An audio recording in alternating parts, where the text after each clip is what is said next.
ওমরের দরবারে যাওয়া লাগবে।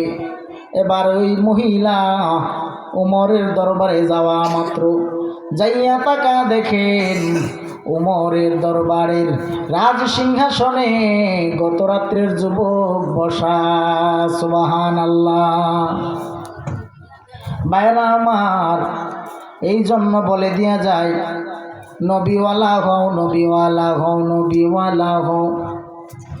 নবীওয়ালা যদি হয়ে যাইতে পারো জান্নাত তোমার জন্য নিশ্চিত, জান্নাত তোমার জন্য নিশ্চিত।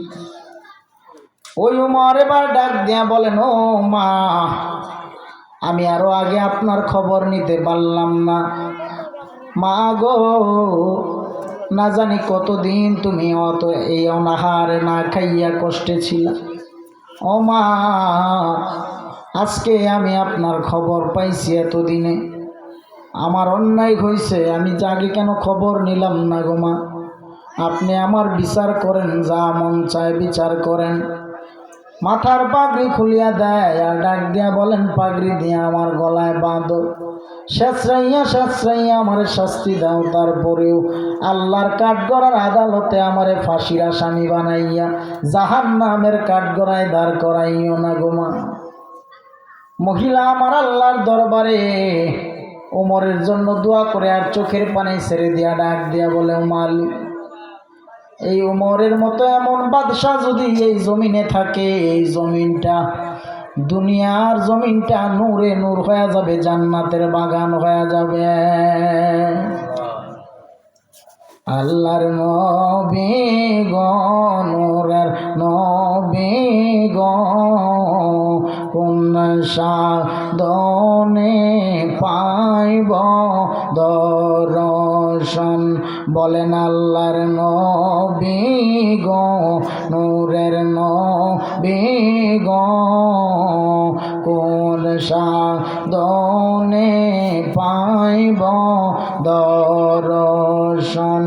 রহমাতাল লিল আলামিন, শাফিউল মুজনাবিন, গুনাহগার উম্মতেরা বঞ্জন। আল্লাহর নবী গো, মায়ার নবী গো, কোন সাধনে পাইব দর্শন। আল্লাহর নবী গো, নূরের নবী গো, কোন সাধনে পাইব দর্শন। ভাইরা আমার, আমার নবীজির মহাব্বত আমরা চাই কি চাই না? আমার নবীর প্রেম আমরা চাই কি চাই না? আগে মহাব্বত, তারপরে হবে ইবাদত। আগে মহাব্বত, তারপরে মহাব্বত নাই ইবাদত দিয়া কোনো লাভ নাই, মহাব্বত নাই ইবাদত দিয়া কোনো লাভ নাই। আগে লাগবে হুব্বে রাসূল নবীর মহাব্বত, তারপরে হবে ইবাদত। ভাইরা আমার, যে দেশে নবী নাই সে দেশে আমল করিয়া কোনো লাভ নাই, প্রথমেই বলছিলাম। এই জন্য বলিয়া যায়, নবীর সুন্নত তরিকার আদর্শের মালাটা গলায় লাগাও। নবীওয়ালা হয়ে জিন্দেগি চালান রে মুসলমানেরা। আর নামাজ ছাড়িয়েন না, বেপরদায় চলিয়েন না, হারাম খাইয়েন না, সুদের খাতায় নাম লাগায় জিন্দেগি নাপাক বানায়েন না। এখন থেকেই তওবা করে নেন, আল্লাহর দরবারে খাঁটি দিলে বেশি বেশি করে তওবা করেন। আমার নবী, আপনি আমি উম্মতের কান্ডারি হয়ে চোখের পানি ছেড়ে ছেড়ে কান্না করে। ও আমার বাবারা, যেই নবীর জন্য গোটা জগৎ বড় পাগল, আমার নবী শুধু গুনাহগার উম্মতের পাগল, উম্মতের পাগল। ও আমার নবীর আশেকেরা, ওই নবীর প্রেম অন্তরে জারি করো, নবীর প্রেম অন্তরে জারি করো। নবীওয়ালা হও, কেননা মদিনার কামলেওয়ালা নবী আপনি আমি উম্মতের মায়ায় আজ পর্যন্ত মদিনার সবুজ গম্বুজের নিচে চোখের পানি মুবারক সেরে সেরে কান্না করে গো। ও মুসলমানেরা, হাসরের ময়দান যেদিন কায়েম হয়ে যাবে, সূর্যটা যেদিন মাথার আদাত উপরে নেমে আসবে, সূর্যের তাপে মাথার মগজগুলো গলে গলে পড়বে। ও আমার যুবক ভাইয়েরা, হাসরের ময়দান যেদিন কায়েম হবে, ফুলসিরাত যেদিন পাড়ি দিতে হবে, চুলের চাইতে চিকন হীরার চাইতে দার সেই ফুলসিরাতের ফুল কেমনে পাড়ি দিবা? সেই কঠিন দিনে তো কেউ আপন নাই, কেউ আপন নাই। হাসরের ময়দান যেদিন কায়েম হবে, সেদিন সব নবী পয়গম্বররাও যার যার চিন্তায় ইয়া নাফসি বলে কান্না করবে। সব নবী পয়গম্বররা যেদিন যার যার চিন্তায় কাঁদবে, সেদিন আল্লাহর নবী রহমাতুল লিল আলামিন নিজের চিন্তায় এক জাররা চোখের পানি ছেড়ে কাঁদবে না, শুধু গুনাহগার উম্মতের মায়ায় পড়তে থাকবে ইয়া রাব্বি হাবলি উম্মতি উম্মতি, ইয়া রাব্বি হাবলি উম্মতি বলে বলে নবী কাঁদবে।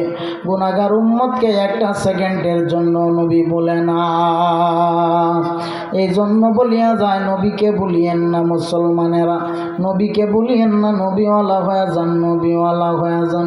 নবীর ইশক নিয়ে, নবীর মোহাব্বত নিয়ে জিন্দেগি পরিচালনা করেন। মদিনার কামলেওয়ালা নবী আপনি আমি উম্মত ছাড়া এক কদম জান্নাতে যাবে না।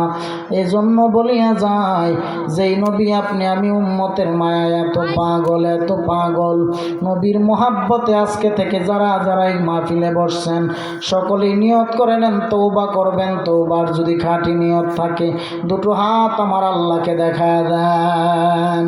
আল্লাহ, যারা হাত উঠাইলো, আল্লাহ প্রত্যেকের জিন্দেগির গুনাহ খাতা মাফ করে দেন। আল্লাহ, যারা হাত উঠাইলো, আল্লাহ প্রত্যেকের 5 ওয়াক্ত ফরজগার মুত্তাকি নামাজি বানায়া দেন। আমলওয়ালা জিন্দেগি দান করে দেন, নেক হায়াত বাড়ায়া দেন। পিতা মাতার খেদমত করার তৌফিক দান করে দেন। আমিন আমিন ইয়া রাব্বাল আলামিন। যেই নবী কবর হাসর মিজান ফুলসিরাতে আপনার আমার কান্ডারি হয়ে যাবে, আসুন না দাঁড়িয়ে ওই নবীকে একটু সালাম জানাই। ইয়া নবী